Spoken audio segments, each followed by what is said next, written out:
এই দেশের মাতাব্বর যারা তাদেরকে সামনে প্রশংসা করবেন, তারা আপনাদের অনেক ভালোবাসবে। আর দুর্নীতিবাজ থাকলে এই দেশে মাতাব্বরেরই আছে।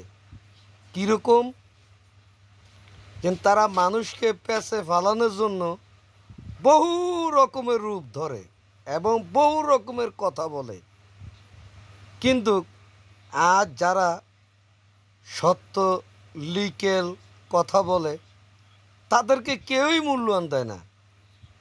তার মানে হলো কি, মানে চোরের বড় গলা, হাউদের কোনো কথা বলার সুযোগ নাই।